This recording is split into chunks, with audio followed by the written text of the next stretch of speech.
Good morning विद्यार्थी मित्रों। मानसरोवर विद्या विहार पूना गाम सूरत मैं वसावा संगीता बहन, कक्षा 8 विषय गुजराती। तो विद्यार्थी मित्रों, गुजराती में जो 12वां एकम है, एकम का नाम क्या है बच्चों? रावणनु मिथ्याभिमान। मिथ्याभिमान यानी क्या? उसका अभिमान, रावण का अभिमान। रावण का अभिमान कैसा है? और रावण का अभिमान के बारे में आपको पता ही होगा कि सीता को जब वो लंका में ले गए थे तभी उसको राम के साथ कैसा युद्ध किया गया था। तो उस काव्य का नाम है रावणनु मिथ्याभिमान। मिथ्या यानी नक्कामो, अभिमान बिना काम के अभिमान। किसका? रावण का अभिमान। उसका लेखक कवि कौन है? गिरधर। और उसका जन्म कब हुआ था? 1787 में। तो विद्यार्थी मित्रों, ये रावणनु मिथ्याभिमान जो एकम है 12वां, उसका काव्य परिचय हम थोड़ा देख लेते हैं। कवि गिरधर दास नो जन्म बड़ौदा जिले में मासर गाम में हुआ था। उसका पिता का नाम गरबड़दास, गिरधरकृत रामायण अने राजसु यज्ञ उसका जाना पहचाना पुस्तकों है। गिरधर मौलिक, कल्पित के ऐतिहासिक कथा के विशद रीत आलेखन करता है। गिरधर मौलिक भाषा यानी अपनी भाषा में, और कल्पना के हिसाब से, जो कल्पना में ये होने वाला है, ये होगा, ऐसा हो रहा है, ऐसा कल्पना कर रहे हैं, उसमें काल्पनिक और ऐतिहासिक कथा के विशद आलेखन करते हैं और इसे कथा निरूपण के रस पैदा उत्पन्न करते हैं। तो बच्चों देखो, आगे हम काव्य की समझूती थोड़ी हम जान लेते हैं। काव्य की समझूती में है सीता का स्वयंवर।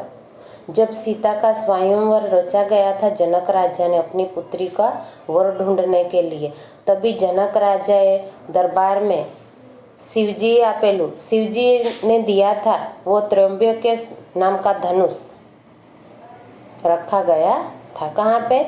जब सीता बड़ी हुई थी तब सीता का स्वयंवर रचा गया था। स्वयंवर यानी आपको पता है, स्वयं यानी खुद चुनना, वर को चुनना। तो सीता युवान हो गई थी और उसके विवाह के लिए उसने ये स्वयंवर ढूंढा था।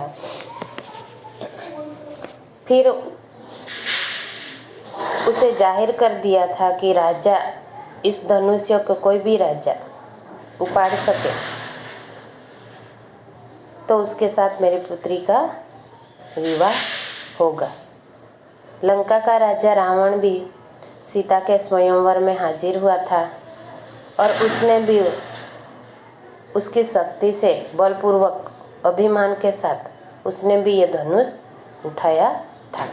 ये रुबाबभेर धनुष्य के पास गए और धनुष्य उठाने के लिए बहुत कोशिश की, फिर भी उसको धनुष्य उठा नहीं पाए और उस धनुष्य के नीचे दब गया था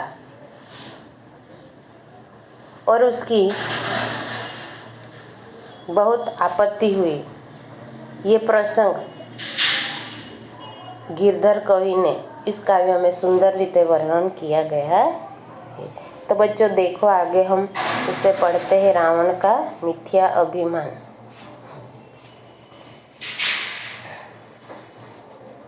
અભિમાન કરીને બોલ્યો તે સમયે રાવણ રાજ અલ્યા જનક તે શું પણ કર્યું છે કહે મુझने आज। कौन बोलता है? अभिमान करके रावण बोलता है। अभिमान કરીને बोलियो यानी अभिमान करके घमंड में बोला रावण। ते समय यानी उस समय। अलिया जनक, जनक कौन है? सीता का पिता। ते पण शू कर्यु छे? आपने ये क्या किया है, ये मुझे आज बताओ। तब विदेहे त्र्यंबक देखाड्યું। रावण ने तत्काल ए चाप चढ़ावे तेने कन्या आरोपे वरमाळ। અને પછી શું કહે છે વિદ્યાર્થી મિત્રો?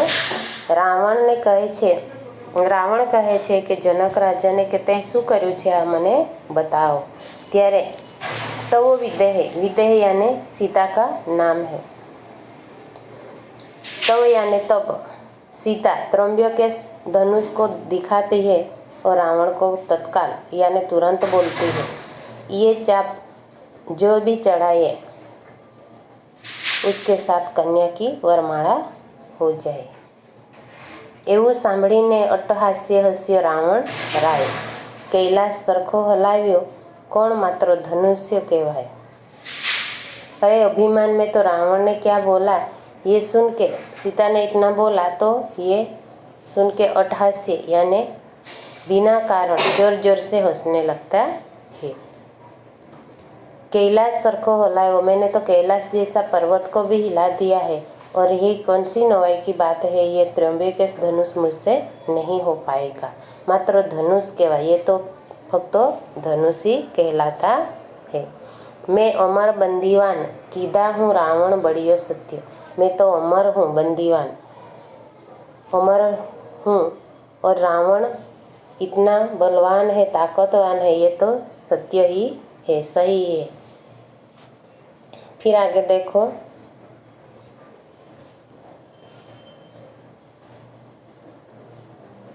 नंबर 15 के पेज पर देखो। कंदूकनी पेरे उछाड़ू पेरू मंत्राचार पर्वत पृथ्वी ऊंधी करी नाखूं पलक में निरधार ब्रह्मांड चाक चढ़ावू तो ये धनुष ना साभार। और फिर क्या बोलते हैं रावण? कंदूकनी पेरे उछाड़ो, कंदूक यानी बोल, गेंद हिंदी में क्या कहते हैं? गेंद, और गुजराती में क्या कहते हैं? बोल। कंदूक को पेरे, पेरे यानी पग में, उछाड़ो उछाल दो। चंद्राचाड़ पर्वत, चंद्रचाड़ पर्वत बहुत ऊंचा पर्वत है, उसका नाम दिया गया। उस पर्वत में एक पैर से मैं उस कंदूक जैसे गेंद को उछाल दूं, उसी तरह ये धनुष्य भी मैं उठा सकता हूँ, इतनी ताकत है मुझ में। पृथ्वी ऊंधी करी नाखूं और पृथ्वी को उलट सुलट कर दूं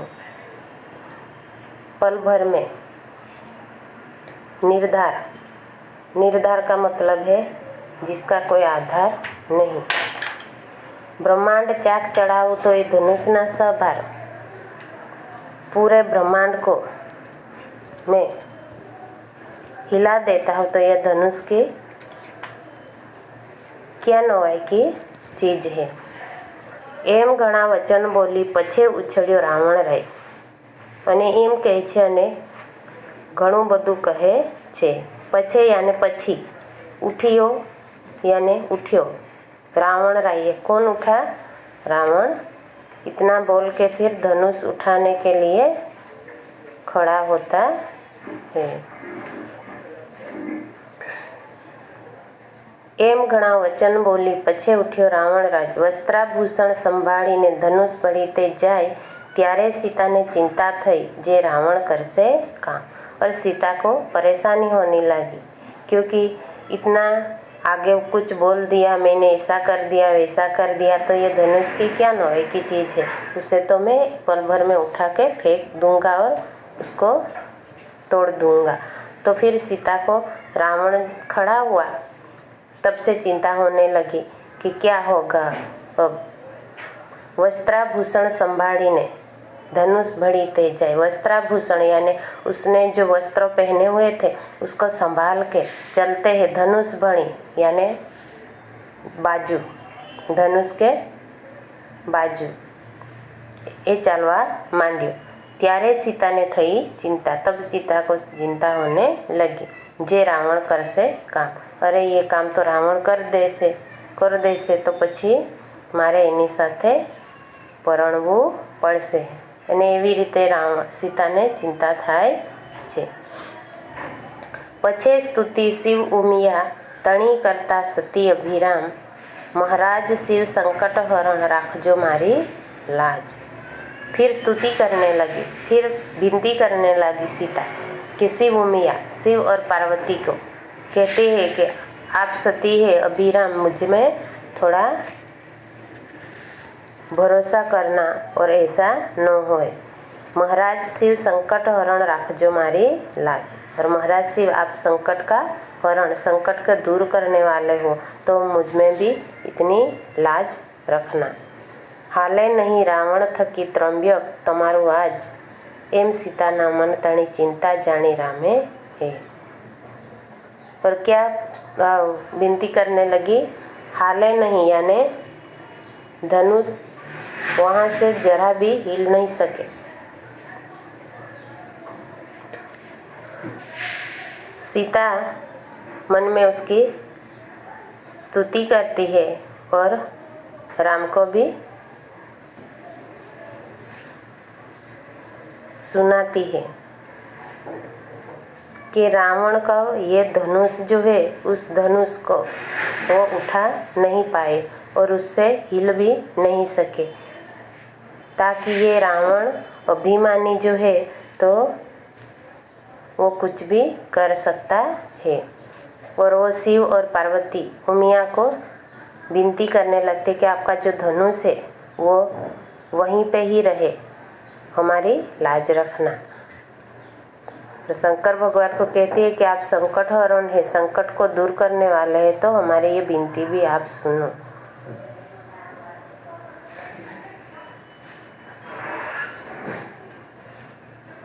फिर आगे देखो, करी विकट दृष्टि धनुष्य ऊपर थयु गौरव ते, रावणे आवी बाथ मारी विष करशु ताह्योम। लेस हाले नहीं ते घणो भार त्र्यंबके मायो, तदा थयो निस्तेज रावण स्पर्शता शिवचाप। विकट परिस्थिति आ जाती है सीता के सामने, अभी क्या होगा? मुझे रावण के साथ ही वरमाला पहन के उसके साथ ब्याह करने पड़ेगा, तो उसकी चिंता और भी बढ़ जाती है। और वो भगवान शंकर को विनती करती है, प्रार्थना करती है कि ऐसा न हो। तो फिर आगे देखो, करी विकट दृष्टि। विकट दृष्टि यानी विकट यानी खराब परिस्थिति में, दृष्टि यानी नजर। कैसी दृष्टि डालते हैं रावण? उस पे विकट दृष्टि धनुष्य पे डालते हैं और गौरव से वो कहते हैं इस धनुष्य को मैं अभी उठा के तोड़ दूंगा।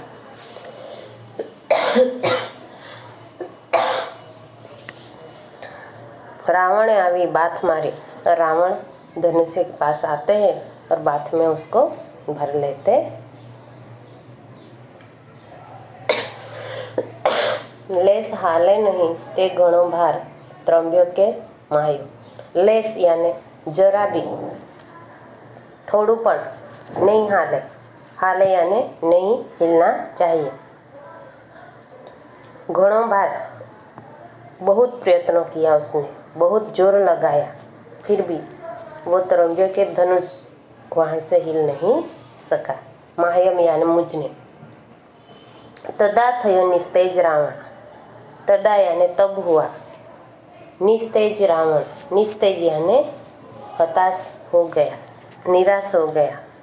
स्पर्शता शिवचाप, शिवचाप को स्पर्श करते ही वो रावण उदास हो गया, क्योंकि उसकी जो ताकत थी, जो भी जितनी भी ताकत थी, उसने इतना जोर लगाया, फिर भी वो सीता का धनुष वो हिल नहीं सका, इसलिए वो निराश हो जाता है।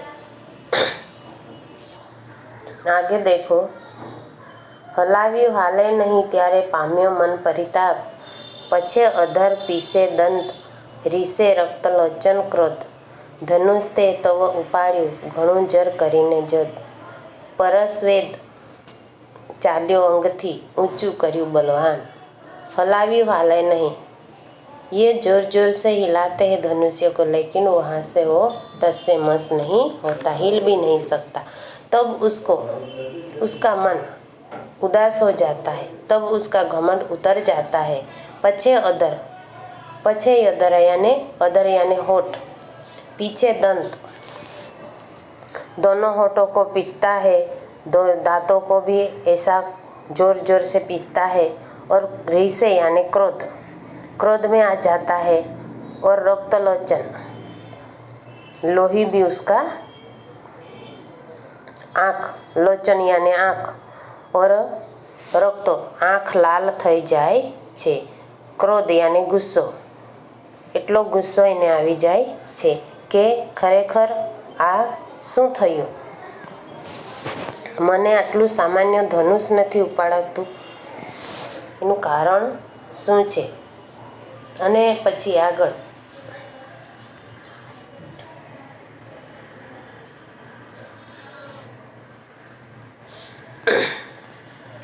धनुष ते तवो उपाड़ू घणो जोर करीने जद, उसने धनुष बहुत जोर करके उपाड़ने की कोशिश की, फिर भी वो हिल नहीं सका।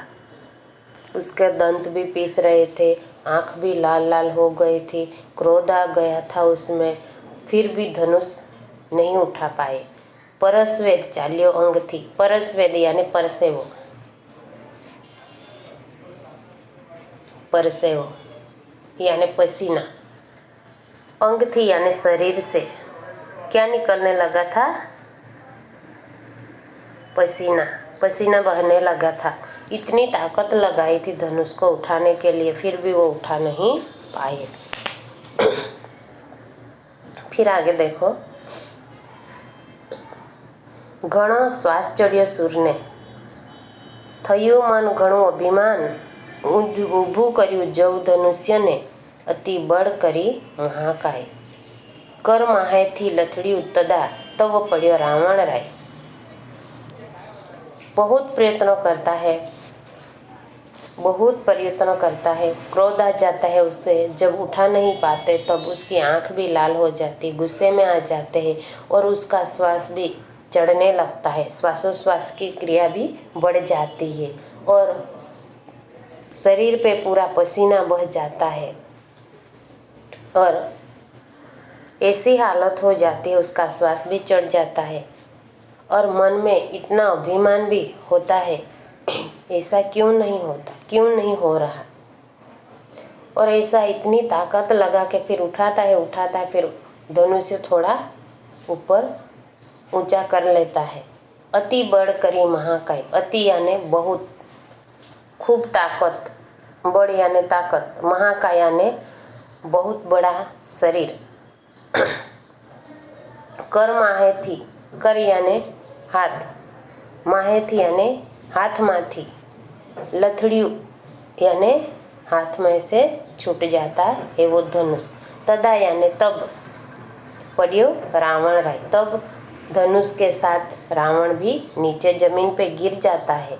और क्या होता है आगे देखो, पृथ्वी ऊपर पड़ियो 10 मुख, और पृथ्वी के ऊपर जमीन पे पड़ा धनुष्य को लेके। 10 मुख यानी जिसका 10 मुंह है, जिसका 10 सिर है, उसे 10 मुख, दशानन कहते हो रावण। थयो पूर्ण प्रहार, प्रहार यानी उसके बहुत चोट लगी। तेनी ऊपर पड़्યું ત્રંબકેશ, किसके ऊपर पड़ा था, रावण जमीन पे नीचे पड़ गया था, उसके ऊपर वो ત્રંબકેશ धनुष रावण के ऊपर पड़ा। चंपायो तेणी वार, और उसके नीचे, धनुष के नीचे वो दबा गया। ते भड़ाको सबड़ो थयो, घणी उठी रस्ते ठार, और इतना आवाज हुआ, सबड़े यानी बहुत आवाज हुआ। और धनुष जब नीचे जमीन पे इतना जोर से गिरा तो रज यानी धूल, धूल भी बहुत वहाँ पे उड़ी थी।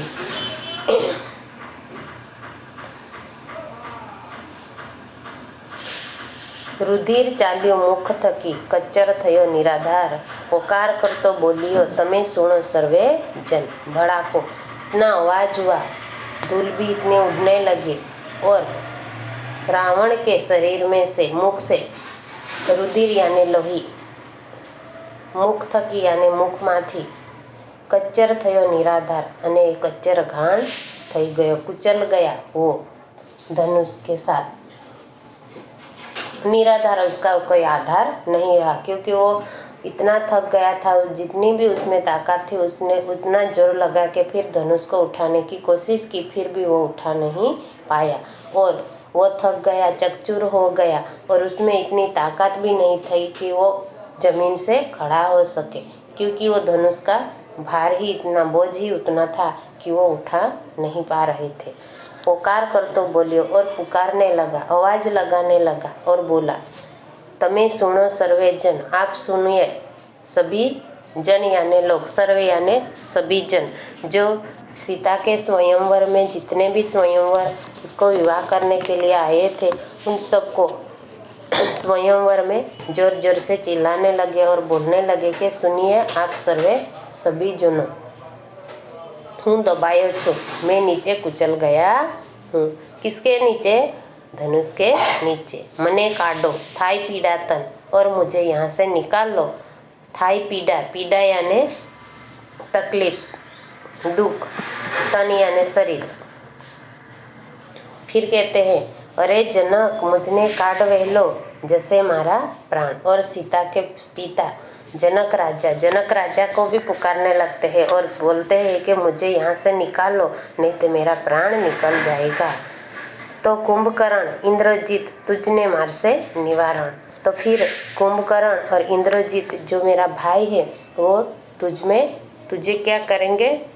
आपको भी मार डालेगा, आपका भी निवारण करेगा कि ये मेरे भाई ने आपको क्या किया। तो आप मुझे कृपया करके जल्दी से यहाँ से निकालो। इसे जोर जोर से चिल्लाने लगते हैं।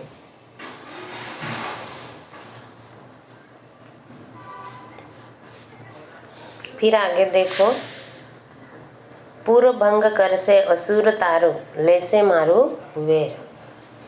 क्या बोलते हैं? पूर्व भंग कर से, आपका पुर यानी आपका नगर, पूरा नगर का नाश कर देगा वो और उसका बदला ले लेगा वो मेरा भाई, ऐसा है। तो मुझे मेहरबानी करके यहाँ से उठाओ और जल्दी निकालो। मेरे शरीर में इतनी तकलीफ़ होती है, पीड़ा होती है, तो मुझे यहाँ से उठा लो। और जोर जोर से चिल्लाने लगते हैं। पूरा भंग कर से असुर यानी राक्षस, तारू ले से मारू वेर, और मेरा वेर बदला लेगा। पामू नवो अवतार, और फिर मैं नया अवतार ले लूँगा। जो जम जीव तो मुझ घेर, जो मैं मेरा घर पे जाऊँगा तो फिर मैं नया अवतार ले लूँगा। एम तो तमे चंपायो रावण, थयु दुख अपार। पृथ्वी पर पड्यो निशिचर, करे मुख पोकार। પોકાર કરતો મુખે રાવણ, પીડા પામે તન રે। ત્યારે સર્વ સભા સાંભળતા, બોલ્યા જનક राय वचन रे। फिर क्या करते हैं बच्चों?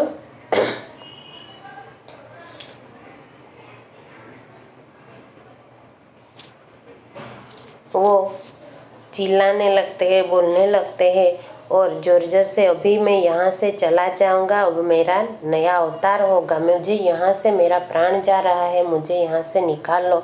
अभी मुझे ऐसा लगता है कि मैंने नया जन्म लिया है ऐसा, और मैं वहाँ से अभी चले जाऊँगा। और उसमें इतना दुख भरा, दर्द भरा आवाज़ उसमें अपार यानी जिसका कोई पार नहीं, ऐसा दुख था उसमें।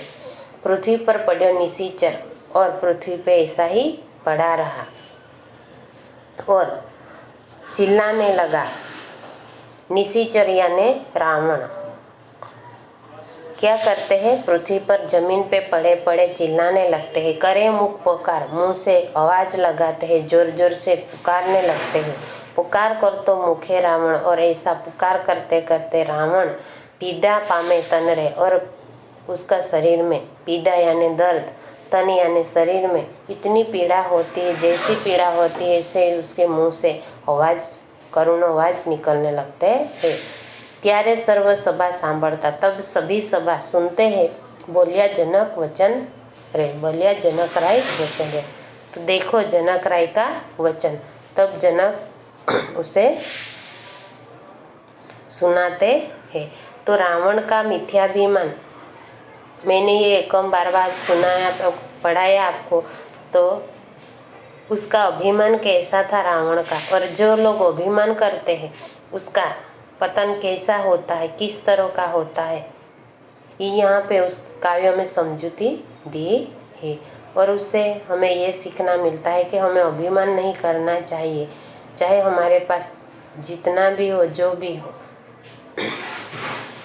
और ये काव्य है गिरिधर कृत रामायण में से लिया गया एक अंश है। तो आगे देखते हैं बच्चों।